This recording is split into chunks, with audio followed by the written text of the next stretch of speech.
What if you were actually on a hero's journey into self-development? Think about that. There's a part of you that seeks the adventure, that seeks the wholeness, that seeks something more than you currently are. And we're calling that a journey. And it starts with waking up enough to know that where you currently are is not where you really want to be. That there's more to life, more to you, more to just creation. And somehow you've been pushed into the journey. Maybe you've always sought it. Maybe you were forced into it. The point is, you're here. And getting there starts the whole thing. The first thing is the hero's journey. And who exactly are you really? You just go, oh, it's me, me. Yeah, I'm me. What I ask you to do is to consider something. Is that you do not exist as something absolute. What happens is you exist as potential, okay? And the observer of that potential is what creates that sense of self that you say you are, that you think you are, that you believe you are. But what happens if it's really about what you are as an observer, the biases, the assumptions, the beliefs you hold about yourself and about the world end up locking you in to a particular map that pretty much has you stuck. It's almost like you're putting in a prison cell and you didn't even know you were in one until you try to get out and you keep bumping up against stuff. You go, why is that happening? Why is that happening? Well, it's the part of you, that seeker part of you, that wants to go on this journey, who wants to know more, who wants to find out what they could be. And to do that, what you're going to have to do is you're going to have to say, I'm going to have to get out of the comfort zone because it's only in the comfort zone that I'm stuck. If I go beyond that comfort zone, it's new. What will I find? And friends, that's exactly what we want to take a look at. We want to say, if you are a particular organization of potential that's congealed into a self, what happens if you start learning how to open that up?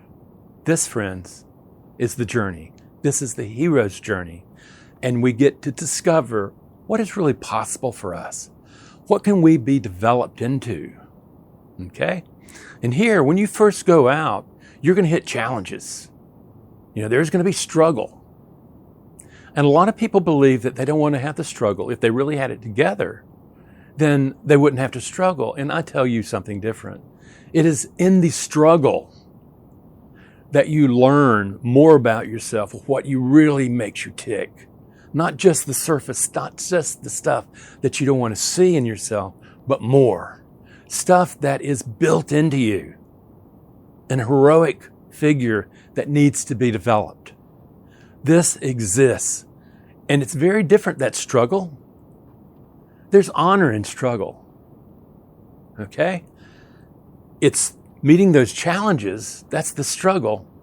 And the question is, in the struggle, are you learning how to take what you discover and to build a new self that engages in those challenges? That's what we're looking for.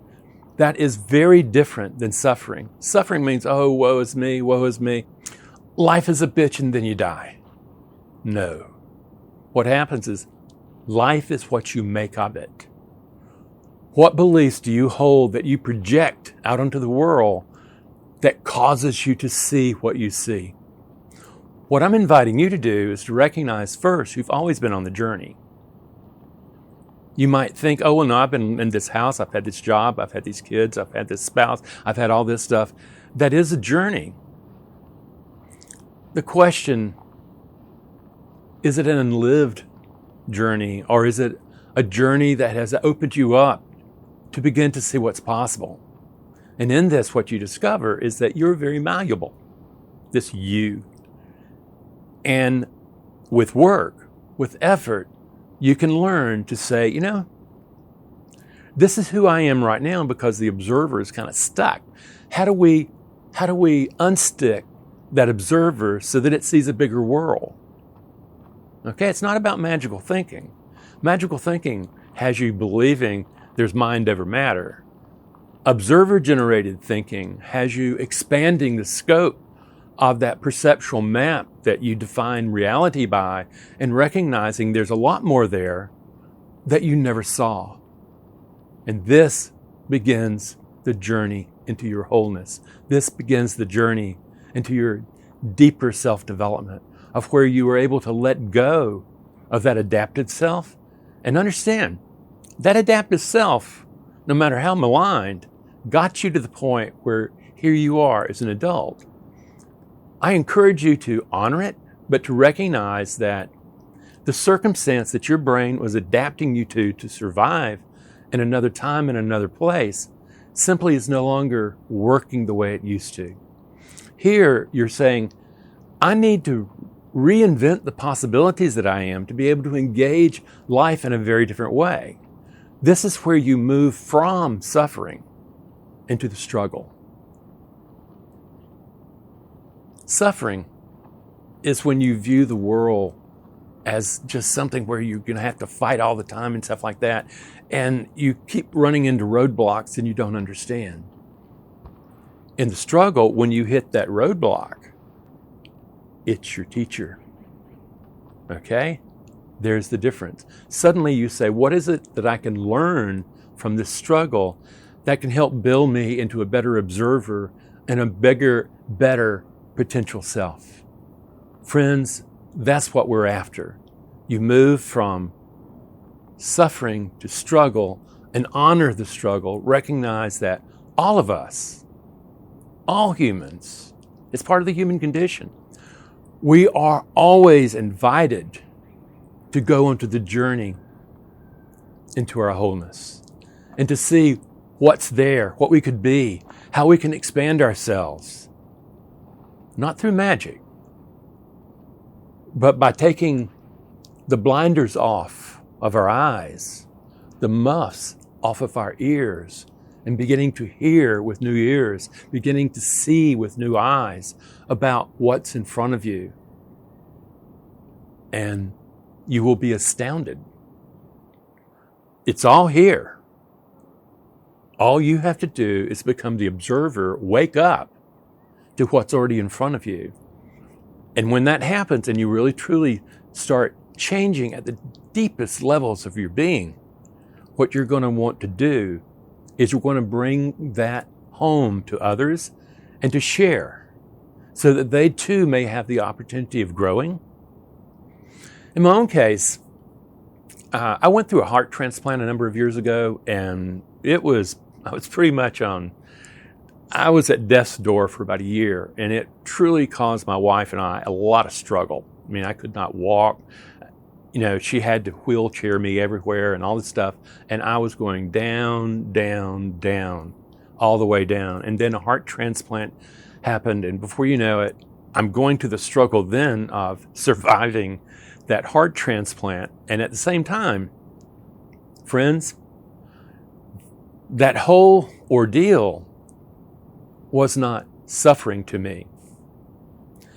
It became a struggle, first just to survive, but to also recognize that what is opening to me is life, new life that I can move into. Is it going to take some work? Yes, it does.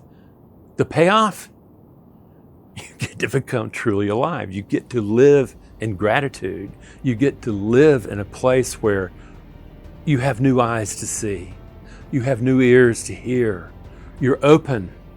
You're not scared of uncertainty. You're not scared that, oh my God, what if they find out something's wrong with me? Well, friends, you're a human being. There's lots of stuff going on, and you are potential. What we want to learn how to do is go into the journey to develop that potential, to organize yourself into a much higher functioning self, and then come back and be in the world. Because my promise to you, you were built to bring the glory of your being into this world and let it shine so that you bring light into this world, so that people notice they are in the wake of your passing. Friends, this lives as potential within all of us. Come learn more. Watch more of these videos. Keep in this book that this is a video based on the next topic in the book. Start learning and really just opening up and being inquisitive, saying, what if I am built to be bigger and more than I am right now? What if I have a way of literally becoming part of the unbroken wholeness that a quantum world exists as? What if I am that and it is me? It's a new world, friends. Come and join us. Come and join us. Thank you.